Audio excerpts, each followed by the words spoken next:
Hello, welcome to Board Deck and Dice Live. We haven't done one of these for a while, so I thought I'd better catch up. And excitingly, we are entering the top 50 of my 100 games of all time as of 2018. And that's particularly important in this one because this, out of my whole list, is probably the biggest group of games so far that I would totally reorder, and some may even drop out of the top 100 if I were doing the list right now today. So that's interesting, maybe? I don't know. So, number 50 is Mombasa. Let me just move some stuff out of the way there. Mombasa, I think, is a really great game. I love a good Fister, and this is a great one.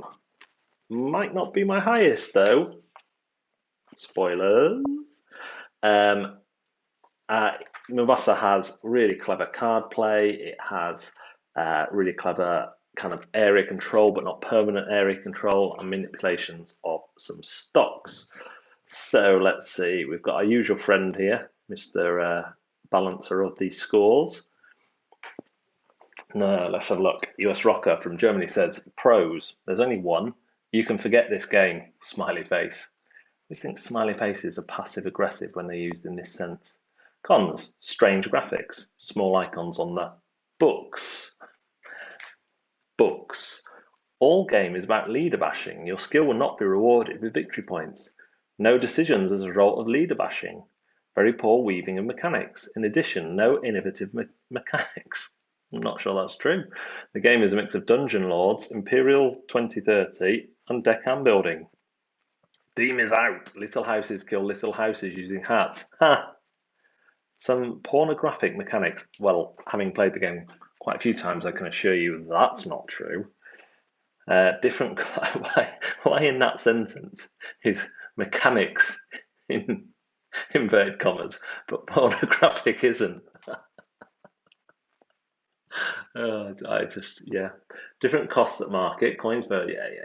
Fools make games of fools. Euro shame. Banality of mechanics. Didn't you play the first Incredible Hulk? Meet Evil of Theme. Wow. Too long, don't read. Okay, it won't. So let's see just some of the things that I like about this game.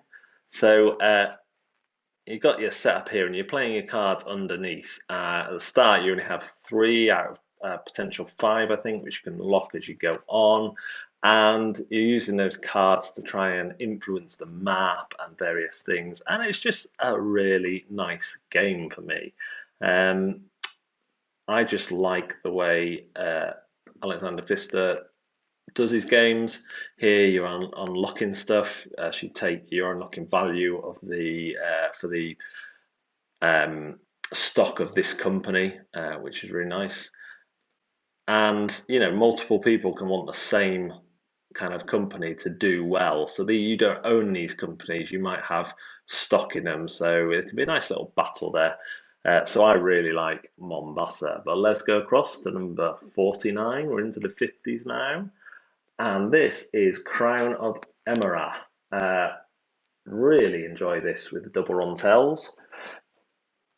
Let's see what people said. So we had to go up to the fours to get comments. There were two ones and one three, but we had to go to the fours before people were willing to comment. A lot of my commentary these days will be to the effect that if you're still really into Euros, these games will be fine for you. For me, nested randomizers just aren't fun, nor are they interesting or clever. Aside from being mildly frustrating, overall the enduring experience is one of having been round the block before. Clever. What he's done there is really clever because it is a game with multiple rondels. So round the block, I'm sure that that's a deliberate, pun. For many, that's going to be okay, and that's great. You don't sound like you think it's great. I don't think this is a poorly good design game. I just really don't like it. So my comments should be weighted with with regards to taste, rather than an attempt to provide objective critique or guidance. Well, my friend, I think that's a rather reasonable finishing sentence. Maybe you should have opened with it. And I find a lot of reviews and opinions are that way out, to be honest. So there we go. Routine Euro multiplayer solitaire with pasted on theme that doesn't bring anything new. Disagree with that. Some actions don't make any sense, like giving a piece of wood to the king as a gift. Maybe with your wood, mate, but when I give my wood to the king, it is definitely a very good gift that he would appreciate in order to raise in the nobility rank. Yeah, fair play. It didn't raise my nobility rank, but there we go. This is the cover is crazy, but then you see the boards and they're really nice. And the whole thing here is there's two rondelles. Now I haven't done this yet. There's the kind of city one. Here's the countryside one. This one's for gathering resources, and the other one is for kind of actions to do with giving wood to the king, as we've previously talked about. And there's a kind of puzzle here because you can only move one. You're playing. Where is it? Let me see if I can find the player boards. You're playing cards in a similar fashion to Mombasa, except you're not stacking them. You're just playing three down and then choosing which one to. So you got 1, 2, and 3, and you get a movement as well, and then you get the action underneath. So you're kind of choosing um, which ones to do at which time. And there's a real timing quandary there, and you can improve things by having little blokes out on the in the resource markets, and just all sorts of clever stuff. What I haven't tried though is you can totally mix up these boards with where are we? With these boards and have a totally randomized system that would create its own puzzles.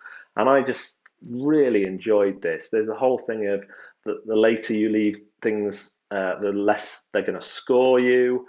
Um, it just worked really, really well for me, but was really simple to teach. It does have a kind of tacked on scoring thing where, not tacked on, but you're scoring two different sets of points, and your lowest one will be the one you take to the bank.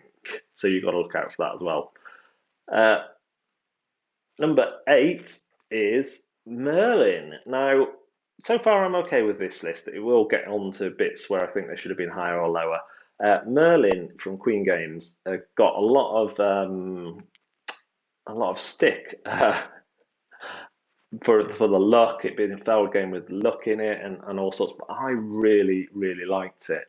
It did get some ones. Worst chaos campaign ever.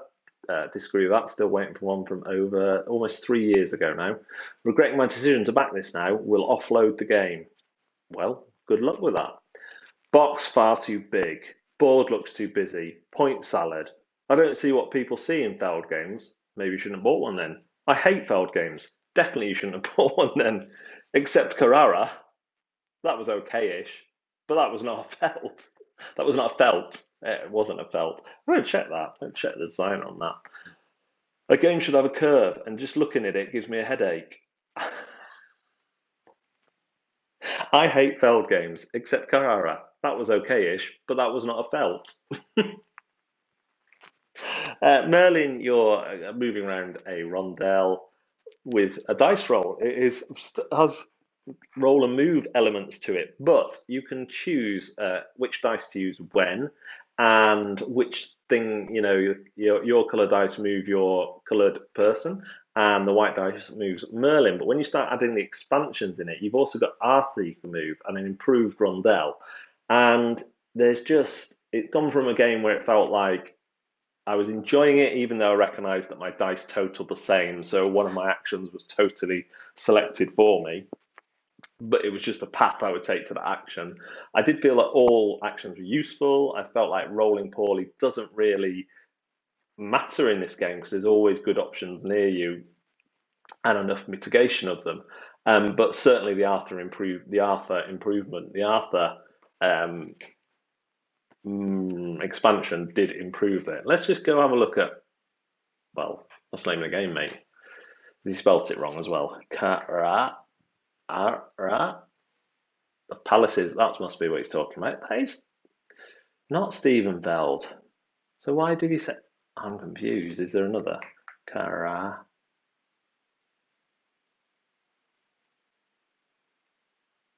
Double R. Mystery. Let's move on. Number 47 is Istanbul. Now, this is one of the things I think this would probably be higher for me now. Not loads higher, but I think it would be higher than some of the ones that are coming later on. I'm yawning because I'm tired. Does grid movement and pick up and deliver sound good to you combined? How about roll and move? Oh, just shut up. Gambling high number at the tea house is pretty much roll and move. I see. He's preempting the argument and saying it's not roll and move because you're gambling, you're rolling and then taking a reward.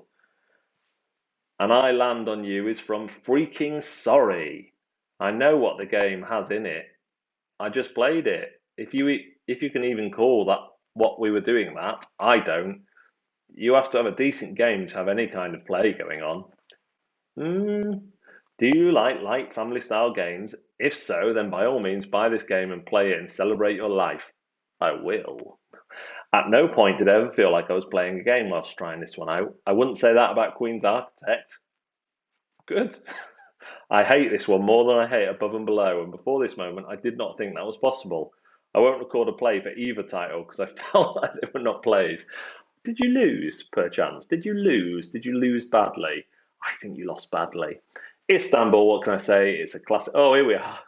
Mr. Conspiracy again. It's, for me, an absolute classic. Mind blown when I played this. You move around and drop people off or pick them up, depending where you land. That's a prototype, apparently. Let's go back to images and find a better one. And depending on where you pick up and drop off, you take various actions. The game is essentially a race to get 5 or 6 of these rubies. There's different ways to do that. You can lay out the board in different fashions. There's been 2 expansions. You can now get it all in a big box. Just a great little game that I really enjoy.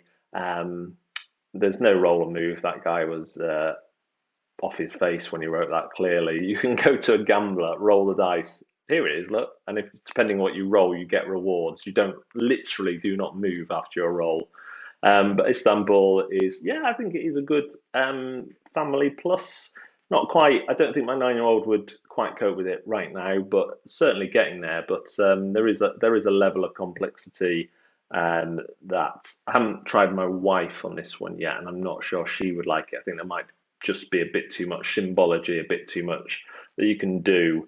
But you can break the various locations down into similar types. So maybe she would. Maybe I'd try her on it. Feedback. 46. Now here we go. This is one that would definitely not be this high. Council of Four. I think when I made this list, I played this a couple of times just before making this list, which was around Christmas time, and really, really enjoyed it. And I still think that still stands. I still enjoyed it, but I haven't missed it. I haven't gone, oh yes, I really desperately want to play that. Let's see what people say at the 2 rating. This game sounds great on paper, but was a total miss for me. Some neat mechanics, then it just becomes a bore festival of people moving up 2 gold, moving up 3 victory points, getting a dude, and then moving another 1 victory point on the track, etc., etc. Next player basically does the same, and oh, I can't wait until everybody has to watch me collect all my stuff. Then some end of the game scoring, and my suffering was over. That was a very long 90 minutes I will never get back. And that was a long, nearly 10 seconds I won't get back. Very cool engine builder, but the downtime is atrocious. If you make the mistake of going for something other than a massive engine, your turn will take 2 seconds while everyone else takes minutes to fire off complex engines. The combos you can achieve are incredible. But make sure you have a phone, book, or TV handy to pass the time. Worst board gaming advice ever. What these people are talking about essentially is, let's go here. So in the game, you are influencing the councils, which are down here, and in the Simon edition, unnecessarily minis. And every kind of city you connect with your merchants. When you place a merchant, so if I'm orange and I place one here, that'll trigger off every orange that I'm connected to, and I'll get those rewards. It doesn't actually, in practice, take that long because there's advantages to linking your cities anyway. And you can influence these guys because in a kind of ticket to ride style, you have to. Now I'm talking about it, I want to play it more, and now I'm not so. It's definitely a little bit too high. Definitely a little bit too high in my list. And for example, Istanbul should be higher. Mombasa should be higher. Crown of Emara. So, if this one had been 50, I probably still would have an issue with it actually, but there we go.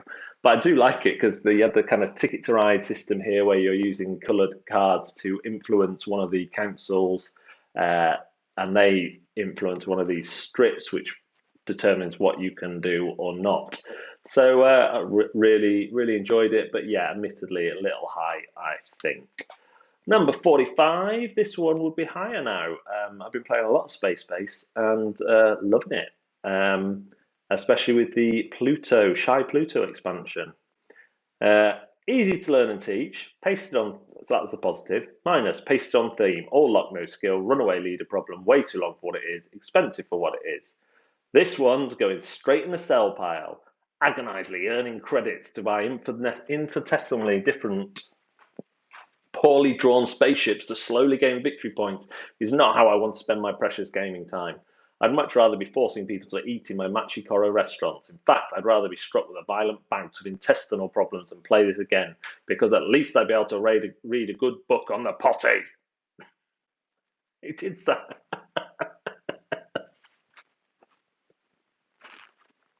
Oh, that one's just sounded like it was getting angrier and angrier. A slightly better Machikoro, but that isn't saying much. While the game is surprisingly quicker than expected, I just find the game to lack any sort of interesting decisions. Yeah, if you don't like Machikoro, you might not enjoy this one. Essentially, we have a similar kind of system going on, but what I like here is that it's just much more adaptable. And so you have your 1 to 12 here. You roll 2 dice, and you can either take both of them individually or the combined sum. But everyone else can do the same, but they can only activate any red cards they have across the top. So on your turn, you activate ones across your player board. On everyone else's turn, you activate the red bits above your player board. Well, how do you get them above your player board? You buy a new one and you replace one. So you see, this guy's gone for 7, quite a high 7 column, because that will actually hopefully trigger quite a lot on other people's turns. And so there is quite a lot of variability in your engine. Do you go for credits, which allow you to buy more, or income, so your credits don't dip down below a certain point?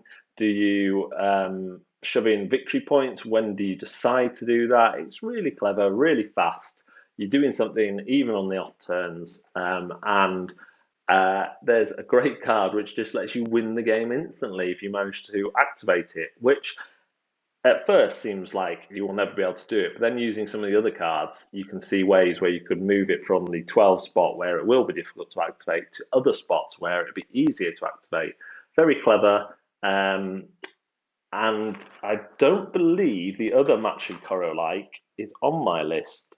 We haven't gone past it yet, and I don't doubt it will be higher, which is Card Kingdoms Valeria. So this one has actually shunted Valeria, not replaced it. I'm big into Valeria, but it didn't make my top 100. So there we go, Space Base. And 44 is Rising Sun. This might have been the first Simon game I played properly with when I started getting back into board games. I can't remember, but it just blew me away. However, played twice. Seppuku Ritual is awesome, but the rest of the play is okay. The miniatures are so overdone, it's kind of too much. The board is perfect. I gave it a 1 because really this game deserves a 6, and I want to balance its score. That is your job, mate. That is what we want you to do. We want you to go in, rate everything so the scores are balanced. Thank you. Beautiful to see, but in my opinion, unbalanced and very long. A season from the end, 7 rounds, there was no possibility of returning to the game. So it was a pain to get to the end. No possibility of returning to the game. Shit. Fake ratings! I would rather upgrade my Agricola with fancy working figures and play this trash with fancy figures. Just another dudes on the map. Win by suicide is about the dumb it. Well, you have to speak to your friend up above. So yeah. Rising Sun negotiation game. I find it plays better if you do negotiate. If you have a group that will negotiate with you. I kind of like the odd player counts. You can choose during the game to ally with someone, and then you'll get a reward when they choose their actions. But then they can betray you, which does happen in my game group. And I think maybe it's to do with my game group liking a bit of betrayal and all that, but it just worked really well, so much so that after I played it, I hunted down a version for myself, a Rising Sun. Now we go to number 43, and again, I'm not sure this will be this high just because I don't play it a lot these days, but this is The King is Dead.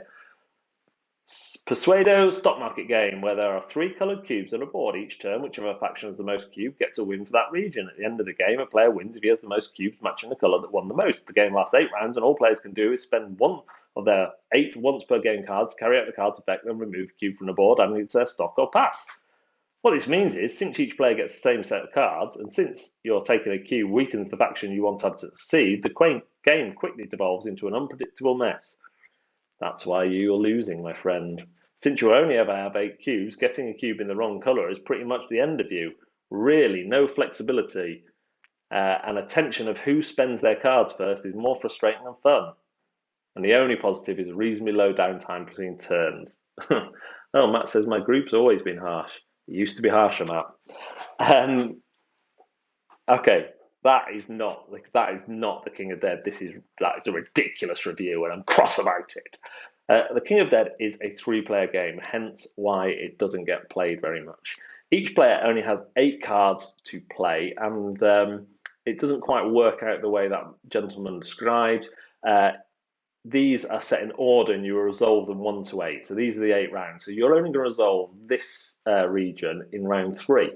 So it's a game of really clever decisions where you can agonize over passing because you only get 8 cards in the game, but you can use as many as you want each round. So the first time I played my friend, I think he used 5 in 1 round, got his cubes, looked like he was going to make that team the winner. I just bid my time, played patiently, didn't use more than a card around, passed quite a lot, and then had a killer last round where I just turned the corner. So it's a really clever game. It is a game of thinky decisions. You can kind of get to the point where you can math out, if you keep track of other people's cards, you can math out what they have and perhaps work out what they might do. But I found it phenomenal fun, phenomenally clever. It plays quick, and it just gives you that real kind of, oh, I want to play a card, but I know it would be better to pass. And when you crack that, it's a good feeling watching everyone else waste their cards. So 42, and I think this would be lower as well, I have to say. The King's Guild, although the first really negative comments we can get are in the 5s. This game looks really pretty, but it feels like it lacks playtesting, particularly with 6 people. I haven't played with 6, to be fair. If one has not played before, one can easily be locked out of the game by making a poor choice in the first few turns. There are no guaranteed out actions to make at least suboptimal progress, resulting in a skip turn, potentially multiple. Don't remember that really. Pretty game, rules aren't difficult. That said, it's a bland Euro with limited decision space. The set collection aspect can be limiting. I've recently played Museum, and I like set collection, but I'm discovering I like it as just a part of the game, and here it worked really, really well. This is splendorific in the terms of how you gain your resources. So you can take various resources at the kind of similar distribution to Splendor. There is some set collection in items, but you've got a lot of choice around that, and then you're building out your guild as well, trying to fulfill these orders for the heroes. It was just really clever, really simple to play, quite a lot of fun. You can kind of team up with people as well.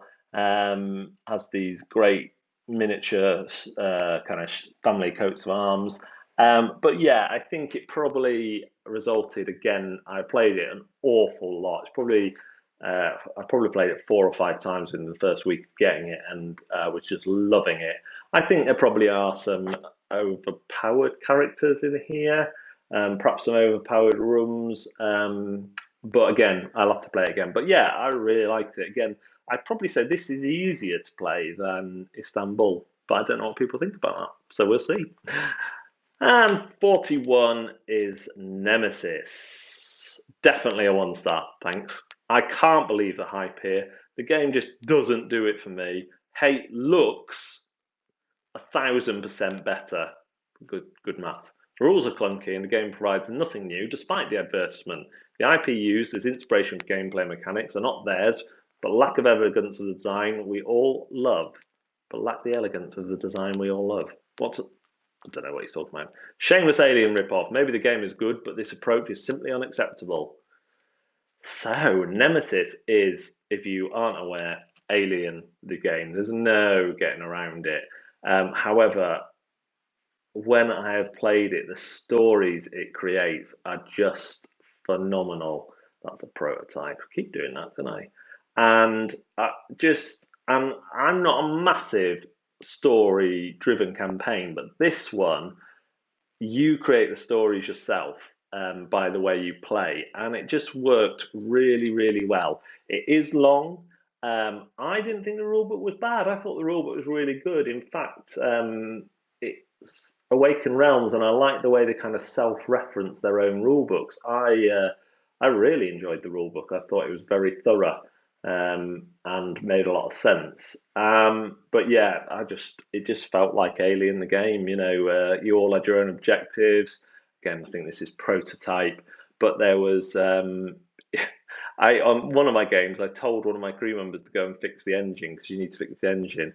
But his objective was to blow up the ship, and if he hadn't fixed the engine, if he just lied to me and say, "Yeah, it is fixed," he would have won. He would have set it on course because, well, if I trusted him. But he didn't do that. And in the end, I was the captain. I ended up ordering him to his death and escaping in hypersleep, so which was nice. So yeah, I'm I'm not sure gameplay wise if it's the strongest game I've ever played, but it is a system that creates stories that I will come back to and back to again. It is easy enough to teach, and I think it deserves to be looked at if you like anything to do with the source material. So, thanks very much for joining me on Board Deck and Dice. It's taken far too long again, trying to get to 20 minutes, but we know what I'm like with talking. I will carry on these this week, try and get them finished in the next 2 weeks so you can see my top 10. And I can start preparing for my 2019 top 100, which of course will be delivered in 2025. Thanks very much for watching. We'll see you next time.